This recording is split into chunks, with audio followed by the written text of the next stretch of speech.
ولی کامل نیست، یه نقص میاره. چرا؟ چون اگه این لاگرانژیان باشه، مسئله حرکت دیگه، لاگرانژ میگه که باید به شکل چی باشه؟ به شکل ت منهای و باشه.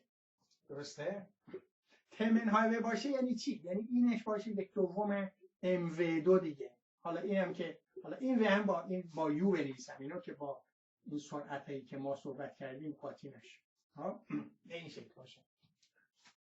خب خیلی شبیه اینه، ولی یه خورده فرق داره. خب این روابط کی درسته؟ لاگرانژیان مساوی ت منهای انرژی جنبشی منهای انرژی پتانسیل. در فیزیک نیوتنی درسته، در فیزیک کلاسیک درست منظورم، در سرعت‌های پایین درسته. در سرعت‌های پایین وقتی که وی من عدد بسیار کوچیکی باشه در مقایسه با سرعت نور.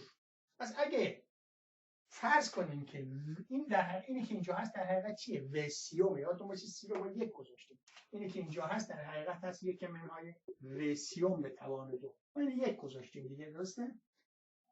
حالا فرض کنیم و سیوم که این باشه عدد بسیار بسیار کوچیکی باشه، این در مقایسه با این. اگر و خیلی خیلی کوچکتر از 3 باشه، اون موقع من میتونم اینو با توجه به صحبت‌هایی که قبلا کردیم در ریاضیات بست چیز بکنم، اینو تایلور اکسپنشن داشته باشم بهش و اینو میتونم بهش بنویسم، به جاش بنویسم چی؟ یک منهای یک دوم و دو. درسته؟ اینو دیگه شما بارها اینو ما با هم صحبت کردیم، در تئوری نسبیت هم با هم صحبت کردیم. پس من میتونم با تقریب لاگرانژیان رو بنویسم به این شکل وقتی که سرعت من خیلی خیلی کوچکتر از چیز با و من خیلی خیلی کوچکتر از سرعت نور باشه. خب حالا اگه اونجور باشه، چون گفتیم در سرعت‌های پایین است که لاگرانژیان متناسب هست با چی؟ یک دوم ام و دو. نتیجه اینه که اگه من بیام اینو به یه دونه ام ضرب بکنم، هر دو تا قسمتو به یه دونه ام ضرب بکنم، بعد به دونه منهای ام ضرب کنم، یعنی اینجوری به یه دونه منها اینو مثبت می‌کنم. یعنی چیکار کردم؟ یعنی آوردم اینو در حقیقت به منهای ام ضرب کردم. درست شد؟ به منهای ام ضرب. اون موقع چی میشه؟ اون موقع لاگرانژیان من میشه یه عددی به علاوه ت. الان این شد ت. خب پس یو نداره، خیلی مهم دلیل نداره که همیشه یو داشته باشه. خیلی وقتا بود که ما دیدیم که ذره وقتی که آزاد حرکت میکنه، اینجا ما آزاد، میدان پتانسیلی نیست، تابع پتانسیل ما صفر اینجا. پس بنابراین لاگرانژیان من فقط میشه ت. حالا لاگرانژیان من هست ت به علاوه یه عددی. خب ما قبلا هم دیدیم که اگه لاگرانژیان خودمونو به یه عدد جمع بشه بهش یا ازش کم بشه، اینو بارها توی مثال‌هایی که زدم گفتم اینو یادتون باشه بعداً استفاده خواهیم کرد، هیچ تأثیری در معادله حرکت ما نمیاد، به وجود ایجاد نمیشه. چرا؟ چون معادله حرکت ما از اینجا به دست میاد دیگه، تقسیم بر روند حالا Q منهای د به دیتا روند L به روند Q دات مساوی 0. خب اگه L شما 5 برابرم بشه، باز نسبت مشتق بگیرید 5ش میمونه دیگه، 5 عدد دیگه با Q که ارتباط نداره. Q 5 برابر اینم مساوی 0 باز میشه خودش 0. یا اگه به L شما یه عددی اضافه بکنید مثل M یا منهای M کم بکنید، چون نسبت به Q مشتق بگیرید، عدد که نسبت به Q مشتق میشه 0. درسته؟ پس ما میتونیم به لاگرانژیان یه عددی اضافه بکنیم، یه عددی کم بکنیم، هیچ تأثیری نداره. پس نتیجه اگه بخوایم لاگرانژیان ما در فیزیک نیوتنی هم جواب بده، یعنی در سرعت‌های پایین هم جواب بده، بهتره که این دیگه که منهای و دویی که از اینجا به دست آوردم یه دونه منهای ام هم بهش ضرب بکنیم. گفتم که هر چی بهش ضرب بکنیم تأثیری نداره. ولی حسنش چیه؟ حسنش اینه که در این حالت میتونیم که در سرعت‌های پایین لاگرانژیان من میشه همون چیزی که آیه لاگرانژ میگفته که در فیزیک نیوتنی باید اینجور باشه. خب پس از این کلک استفاده کردیم، لاگرانژیانمون رو تعریفش کامل تر کردیم. حالا ببینید، پس من الان لاگرانژیانی که من اینجا دارم هست منهای ام در چی؟ یک به علاوه منهای و دو. پس الان اسی که من دارم در حقیقت تبدیل شد به این T1 T2 منهای ام رادیکال یک منهای و دو و2. حالا این دیگه با خیال راحت میتونم به این بگم چی؟ لاگرانژیان من. درست شد؟ و اینجا لاگرانژیان من دیگه با چیز و چیه کیو دات، درسته؟ پس من الان اینو بنویسم، اینجا هست دیگه تکرارش نکنم. و اینجا در حقیقت چی؟ همون کیو دات. و یعنی چی؟ یعنی x در زمان دیگه، مثل کیو دات. درسته؟ خب اگه اینجور باشه، حالا این در هر جهتی باشه، x و y و z اینا، معنی این چیه؟ معنی اینه که لاگرانژیان من تابعی از کوردینیت خود چیز نیست، خود x نیست، خود y نیست، درسته؟ مستقل، فقط q دات دارن، q ندارن اینجا. q مساوی صفر ها. حالا در هر جهتی که بخوایم بگیم، جهت x y z نیست، چون اینجا اصلا شما تابعی از x و y z ندارید، فقط تابعی از چیه؟ تابعی از x داته. اگه ببینید y داته و z داته. خب چرا؟ چون خود این مجموعه اینه دیگه، x دات به توان 2 y دات به توان 2 z دات به توان 2. خب اگه تابعی از x نیست، تابعی از y نیست، تابعی از z نیست، حالا بگیم فضا نیست، معنیش چیه؟ معنیش اینه که این کوردینیتی که من دارم در جهت x و y و z، یا به طور کلی در جهتی که و هست، این کوردینیت من چیه؟ همون کوردینیت سایکلیکه. پس نتیجه میگیریم که اینجا من سایکلیک کوردینیت دارم. سایکلیک کوردینیت دارم. نتیجه من الان میتونم برم چی؟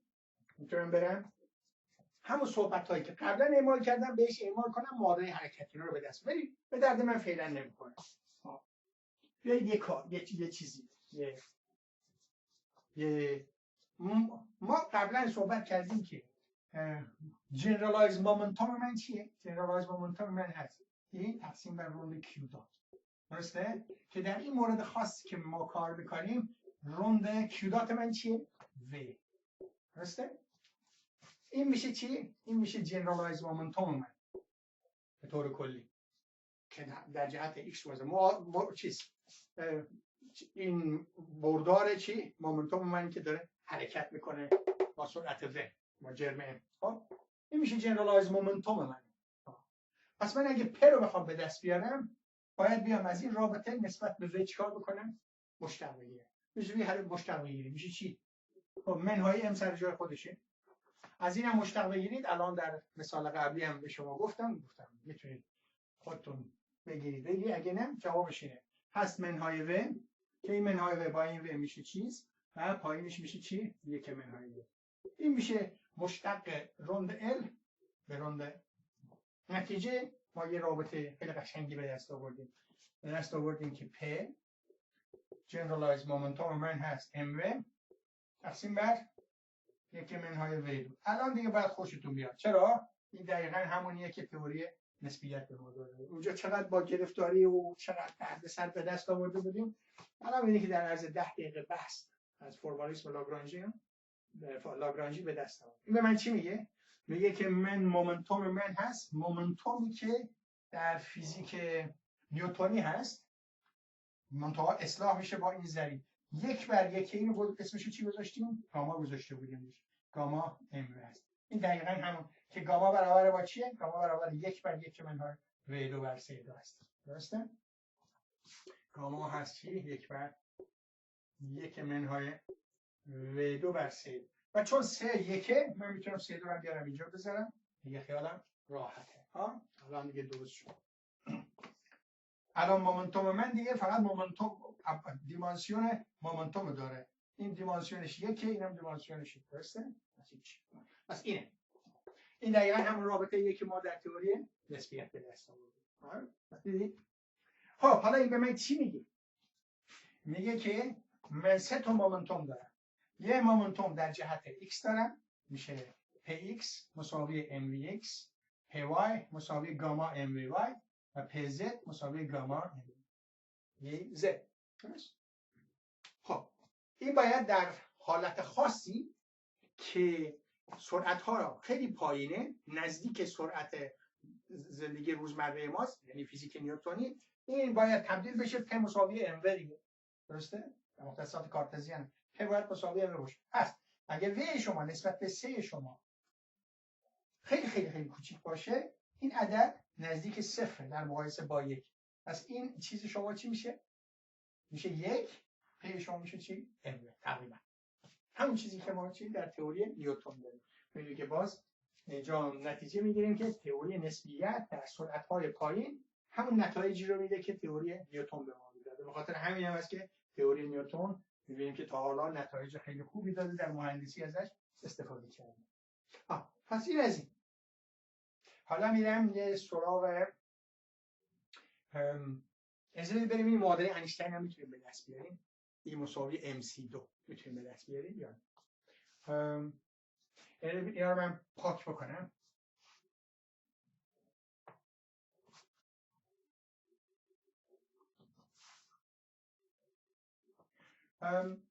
خب انرژی یک سیستم چیه؟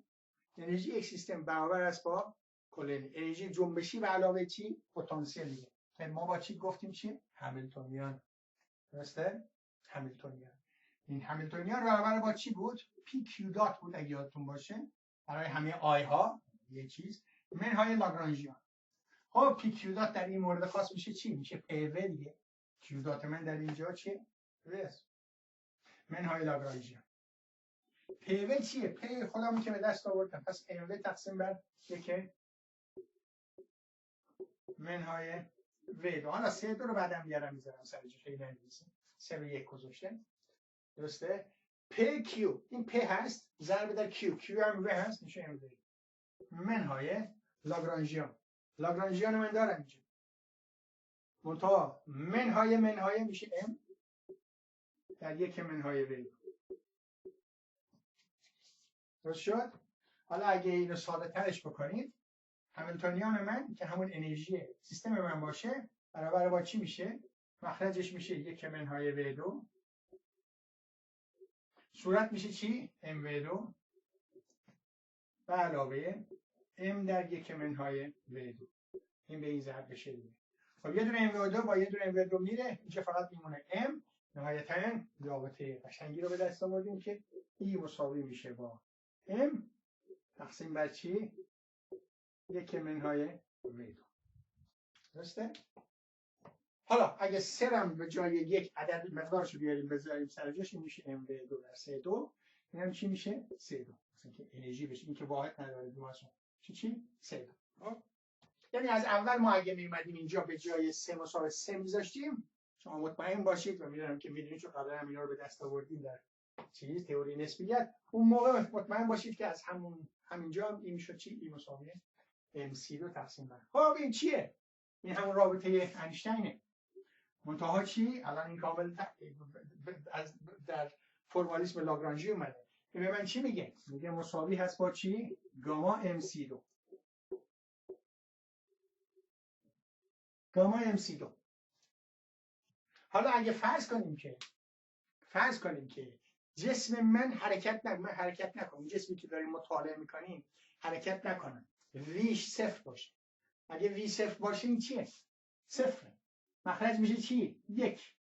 یعنی گاما میشه 1. اما این میشه چی؟ MC2. هم بهش میگن نمیدونم هم بهش میگن جرم سکون و اینجور چیزیاتون هست که گفتم از این اصطلاح به کار نخواهیم برد. پس جسمی که حرکت نکنه مقدار انرژیش پس و اگه صفر باشه مقدار انرژیش میشه چی؟ MC2. این همون رابطه اینشتینه. میگه که هر جسمی حتی اگه حرکت هم نکنه با خودش انرژی داره. اگه حرکت بکنه این انرژی داره به علاوه انرژی جنبشی خودش. ها ولی اگه حرکت نکنه همین انرژی داره که این همونیه که گفتیم این مقدار انرژی که نهادینه ده شده در همه در ماده. در بحث فیوژن در بحث فیشن با هم دیگه صحبت کردیم دیدیم که این همون انرژی که در اثر فیوژن هسته‌ای در خورشید اتفاق میفته در ستاره‌ها اتفاق میفته و در راکتورهای هسته‌ای اتفاق میفته. همین اینا رو با هم دیگه قبلا صحبت کردیم. دیدیم که الان معادله اینشتین رو کاملش رو به دست آوردیم. معادله مومنتومش هم به دست آوردیم. از فرمالیسم چی یادیم بقیه‌اش دیگه تکرار صحبت‌های تئوری نسبیت خواهد بود. شما میتونید از اینجا برید چهاربردار انرژی مومنتوم به دست بیارید و n صفر بذارید که برای چیز صفر می‌کنه در مورد فوتون یا چیزایی که جرم صفر دارن که همه اینا رو ما قبلا صحبت کردیم. هدف من اینجا این بود که با هم ببینیم که چطور فرمالیسم لاگرانژی به این سادگی و به این زیبایی معادلات تئوری نسبیت ما رو چی داد، به حالی که اونجا دیدی که چقدر دردسر داشتیم که این معادلات رو به دست بیاریم. اگه اجازه بده یه چند کلامی هم اگه چقدر صحبت کرد، یه چند کلامی هم من در مورد تئوری نسبیت عام صحبت بکنم که بعدش هم به تئوری کوانتوم برم و دیگه این بحث لاگرانژی رو تموم کنیم. خیلی خوب. امیدوارم خوشتون اومده باشه. حالا فکر کنم باید من که جای شما بودم الان اونجا کیف می‌کنم. خب تئوری نسبیت عام وقتی که شما شتاب هم دارید به همین سادگی، یعنی چی؟ یعنی اینرشال فریمی که الان صحبتش میکردیم و اونجور چیزا الان شما شتاب دارید و یادآوری هم میکنم که خود اینرشال فریم قوانین نیوتن رو که میگیم به مجرد اینکه فریم ما اینرشیال نباشه خود قوانین نیوتن هم دیگه درست نیست، یه جوری باید اصلاح میشه. در دبیرستان یا خوندیم. ولی فعلا بیایم سراغ این بحث و دلتا و دلتا بریم سراغ وقتی که ما شتاب داریم. کلا ما اگر فضا زمان ما فلت باشه، یعنی هیچ انحنایی نداشته باشه، خب اون موقع این رابطه در مورد اینتروال بین دو تا اتفاق کاملا درسته. ولی اگر فلت نباشه، یعنی فضا زمان ما انحنا داشته باشه به هر دلیلی که صحبت کردیم، مثلا جرمی میدان گرانش اونجا باشه، انرژی باشه، این چیز باشه، فضا زمان ما چی دچار انحنا میشه، در اون صورت این رابطه درست نیست. فاصله دو تا اینتروال ها باید بریم چی این رابطه رو تصحیح بکنیم. این کاریه که اینشتین انجام میده در تئوری چی نسبیت عام، جنرال ریلیتیویتی. حالا جنرال ریلیتیویتی اساسا دو قسمت داره. در کلاسی که به زودی شروع خواهیم کرد چون هنوز مونده اون خواهیم دید. یکیش اینه که میگه که ما انحنای فضا زمان رو میدونیم چیه. فرض کنیم مثلا میدونیم که چه میدان گرانشی اینجا ما چطور توضیح پیدا کردن در این فضا، پس انحنای فضا زمان رو میدونیم. شما بیایید حساب بکنید با دانستن انحنای فضا زمان. اون انحنای فضا زمان رو اصطلاحاً بهش میگن انحنا رو که کروچر بهش میگیم و بهش میگیم تنسور، کروچر تنسور. حالا اینجوری تانسور چیز انحنا. ولی خب اگه یادتون رفته بحث تانسور اینا زیاد مهم نیست فعلا. میگه که ما کروچر رو داریم در قالب این تانسور تعریف شده است. میدونید چه شما بیاید محاسبه بکنید مثلا میدونید که فضای زمانی که دارید به این شکل. حالا بیاید محاسبه کنید که ذره‌ای که یه ذره نقطه‌ای تمام جرمش در یه نقطه متمرکز شده حرکت میکنه، خب مسیر این ذره رو واسه من حساب بکنید اگه این کروچر رو داشته باشه. خب مسیری که این ذره حرکت میکنه طبق اصل لیست اکشن، پرینسیپل اف لیست اکشن یا اکستریموم اکشن، مسیری رو میره که چی اکشنش چه مینیمم. حالا این مسیر اگه فضا سطح باشه چیه؟ خط راست بود دیگه نشون داده. اگه سطحش نه اینجوری باشه خط راست نیست، چیه؟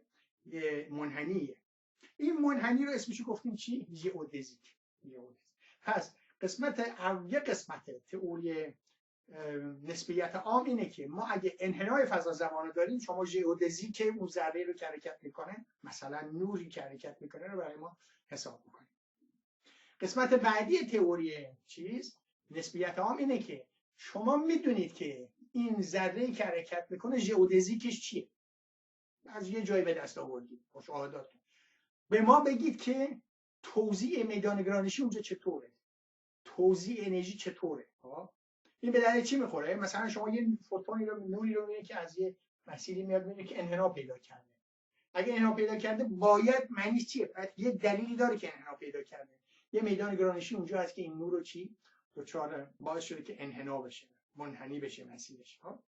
میگه که حالا با توجه به این مسیری که من به شما بدم معادلش، شما من بگید توزیع چی؟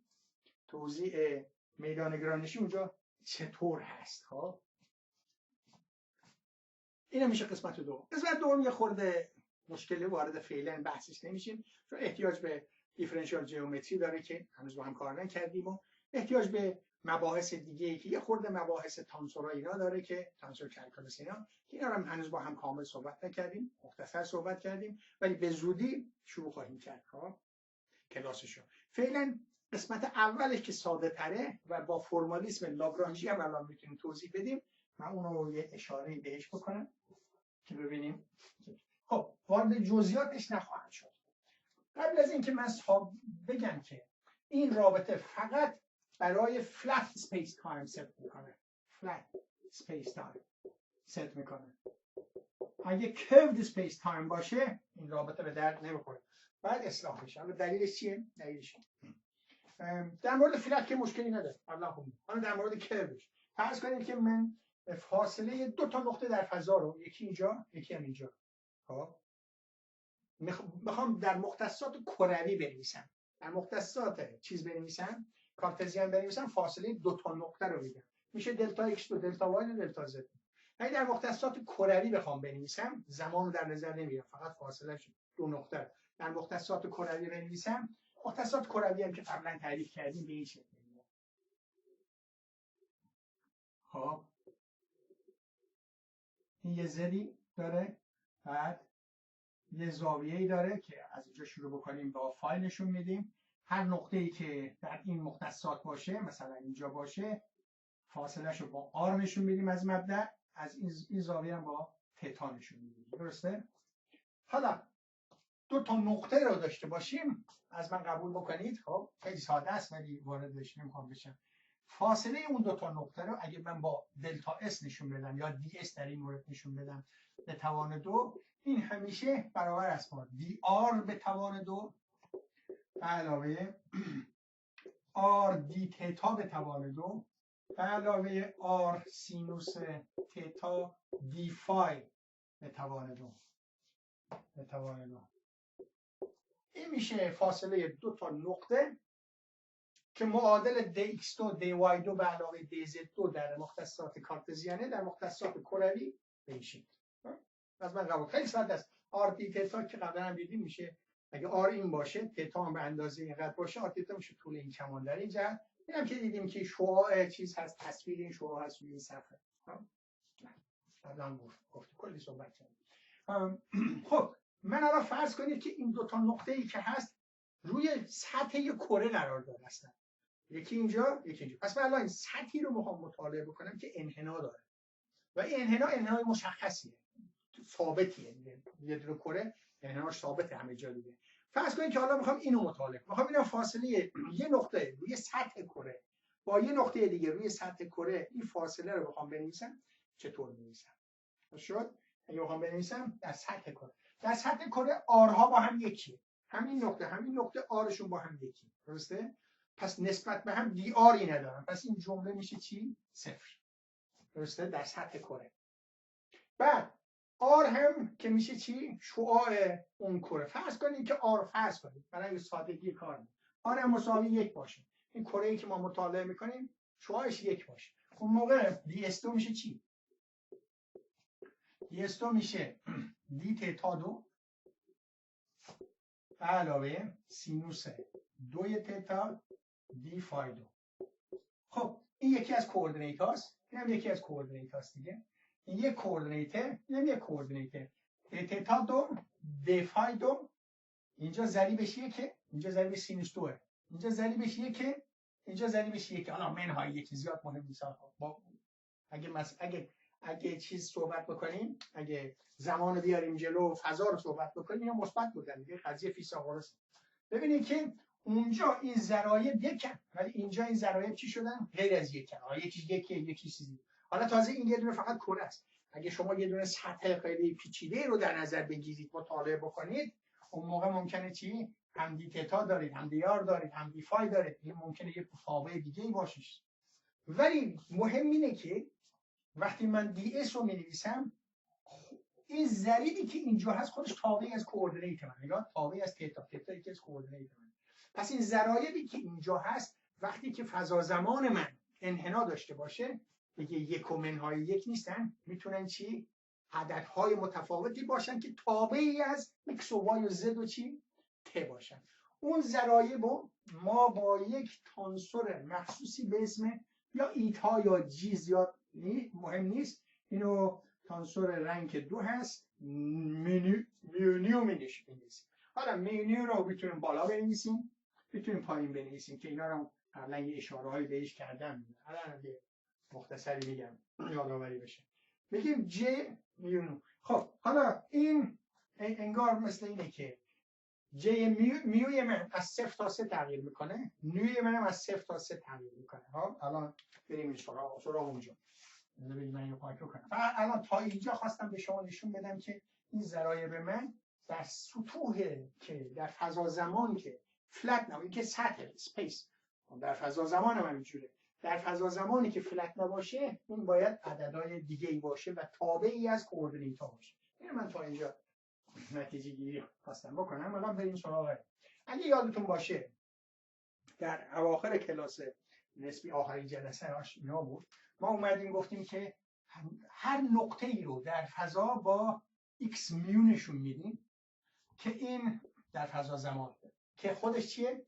فور وکتوره، بهش گفتیم پوزیشن فور وکتور اگه یادتون باشه، پوزیشن فور وکتور، که این برابر با چی بود؟ یه دونه معادل یه دونه x0 بود، یه دونه x1 بود، یه دونه x2 بود، یه دونه x3 بود، که در حقیقت این گفتیم ت هست، حالا میتونیم بگیم 3 هست، این x، این y، این z دیگه، درسته؟ میوی من تغییر میکرد از 0 تا 3 و 0 رو همیشه نگه می‌داریم برای چی؟ برای زمان. گفتیم این فور وکتور چیه؟ پوزیشنه. بعد فور وکتور چی؟ انرژی مومنتوم داشتیم، یادتون هست اینا رو؟ هر فور وکتور جنرالی یادتون باشه ax ay az یه دورم چی بود؟ at داشتیم.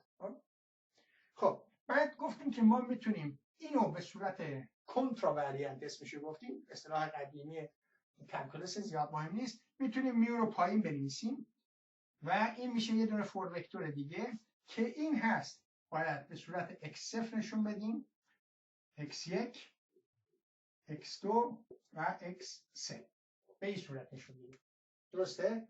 منتها این با این یه فرقی داره، اینم فور وکتور پوزیشنه، اینم فور وکتور پوزیشن، این کنتراوریانت، این کووریانت. تفاوت این با این اینه که اینا منفی. خب اینا منفی، همین سادگی تعریف بود. در هندسه اقلیدوسی دوتاش یکیه، ولی در هندسه هایی که اقلیدوسی نیست، در هندسه ریمانی، در بقیه موارد که انحنا داره فضا زمان، فضای ما حالا اینجوری، اینا یکی نیست. ما دو تا وکتور اسپیس داریم، یکی بر اساس این، یکی بر اساس گاهن بهتره، الان سیستم مدرن اینه دیگه، کنترا و کو از بین رفته، بهش میگیم این وکتور این کو وکتوره. ها اگه بخواید تجسم بکنید در در مکانیک کوانتوم، یادتون هست ما یه دونه بردار داشتیم، ها یه بردار داشتیم که با کت نشون میدادیم، مثلا آ، یه بردار دیگه داشتیم که همون بردار رو با برا نشون میدادیم، نمیشه که این کامپلکس کانجوگیت اینه، درسته؟ در حقیقت این همون میتونید تجسم بکنید که کنتراوریانت منه، بردار منه، این چیه؟ کووریانت منه. در مثال که معمولا اینو ما به صورت کالم وکتور نشون میدادیم، اینو به صورت چی نشون میدادیم؟ به صورت رو وکتور نشون میدادیم که به همدیگه که ضرب میکردیم، ضرب داخلی به این صورت نشون میدادیم که میشد چی؟ میشد آ در آ ضرب داخلی. یادتون هست؟ همینه، واقعا همینه. منتها دیگه ما اینجا توی کامپلکس اسپیس بردارهای ما، ولی اینجا فعلا ما وارد کامپلکس اسپیس نشدیم، مثلا فقط برای اینکه بتونید تجسم بکنید. بعد دیدیم که اگه ما بیاییم همیشه این x میو رو به این x میو ضرب بکنیم که ضرب داخلی هست، میشه x0 در x0 میشه، حالا مهم نیست کجا بنویسیم، میشه x0 به توان 2، x1 در منهای x1 میشه منهای x1 به توان 2، منهای x2 به توان 2، منهای x3 به توان 2. درسته؟ خیلی شبیه این، درسته؟ و گفتیم این چیه؟ کمیت همیشه چیه؟ اسکالره و اینوریانته. یادتون هست کمیت اسکالر در لورنت ترانسفورمیشن چیه؟ اینوریانته. حالا این هم میخوام الان استفاده کنم. حالا به جای اینکه من با ایکس ها کار بکنم بذارید با دی ایکس ها کار کنم. ها پس این میشه دی ایکس، دی ایکس، دی ایکس 2، دی ایکس 3 که همون دی ایکس، دی وای، دی زد منه. اینم 3 دی تی منه در حقیقت، ولی 3 رو من یک خواهیم گذاشت، ولی مهم هم نیست. توی ایکس صفر دیگه میدونیم چیه. پس دوباره این دی ایکس، دی ایکس بعد این منهای دی ایکس، این منهای دی ایکس و منهای دی ایکس، منهای دی ایکس. خب و نهایتاً این هم میشه دی ایکس صفر به توارد، دی ایکس 1 به توارد، دی ایکس 2 به توارد، درسته؟ خب این وریانته. خب همون چیزیه که ما اسمشو میذاریم دی تاو به توارد، درسته؟ دی تاو دو. و به خاطر همین گفتیم عدد کمیت اسکالر. ضرب داخلی دو تا بردار همیشه چیه؟ کمیت اسکالری هستن. این دیگه از قبل میدونیم. بنابراین با این صحبت ها ما میاییم به جای اینکه در تئوری نسبیت عام به جای اینکه بیاییم به این صورت بنویسیم، اینو به صورت کلی می‌نویسیم. ds به توان 2 رو می‌نویسیم همین جی که الان گفتم به این شکل. نیو ضریبی که از 0 تا 3 تغییر میکنه، نیو هم ضریبی که از 0 تا 3 تغییر میکنه، dx میو و dx نیو به این شکل تعریف میکنیم. این تعریفه. حالا این در حالت خاصی باید همین رو به من بده. در چه حالتی؟ در حالتی که اسپیس تایم من چیه؟ فلت باشه. باید همین جواب من بده. ولی خیلی کلی تره، خیلی زیباتر از اونه. چرا؟ چون وقتی فضا زمان من انحنام داشته باشه این میره. چرا؟ اینی که اینجا هست در حقیقت این همون بهش میگیم کرویچر تنسور متریک منه. خب کرویچر یا اینو میگیم متریک تنسور. ببخشید متریک تنسور بهش میگیم. متریک تنسور. متریک به خاطر اینکه ضرایب من رو میده. خب که در این حالت خاص به طور کلی بذارید بگم. به طور کلی جی میو و بسته به اینکه میو چی باشه و و چی باشه، این الان چند تاست؟ 9 تا عضو داره.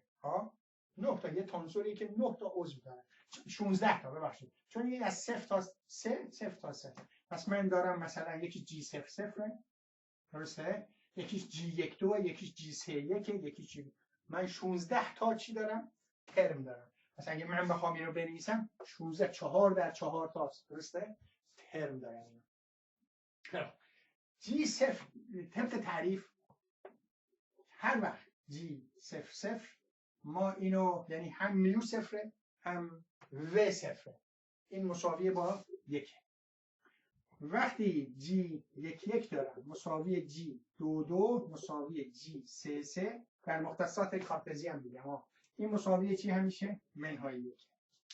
خب و هر حالت دیگه ای که جی مثلا 2 1 باشه 3 1 باشه که میو باشه ولی میو مخالف هم باشه، هیچ وقت با هم این با همیشه مساوی چیه؟ 0. خب اگه من اونو به کار ببرم اون موقع این تانسور رو من بخوام بنویسم، خب اولیش 1 بقیهش همش 0 چون این 1 1 اینه 0 0 اینه، این 0 1 0 2 0 3 است. چیه گفتیم؟ 0 0 0. بعدش چیه؟ 0 2 1 بعد 2 2 چیه؟ منهای 1 بعد دوباره 0 0 0 0 3 3 منهای 1 0. ها 1 1 2 2 3 3 بعد دوباره 0 0 0 منهای 3 3 میشه. این میشه ماتریس یا تانسوری که داریم برای متریک ما. حالا اگه شما بیایید توی اینجا بذارید خب و تغییر بدید نیوتن از 0 تا 3 و نیوتن از 0 تا 3، مثلا من خیلی وارد جزئیاتش نشم، و هر جایی هم که شما یه دونه اندیس پایین دارید یه دونه بالا دارید یادآوری میکنم قبلا صحبت کردید اینشتین سامیشن جمع میشه با هم. اگه صفر اینم صفره، ها 1 1 2 2 با هم دیگه چی جمع، ببین با هم دیگه جمع میشن. ولی جمعی که چی در نهایتا اون جاهایی که صفر صفر، اون جاهایی که منهای 1 منهای 1 میشه، آخرش همینا به دست میده. حالا به عنوان تمرین این کارو بکنید. بیارید اینو بنویسید، بستش بدید. یعنی چی؟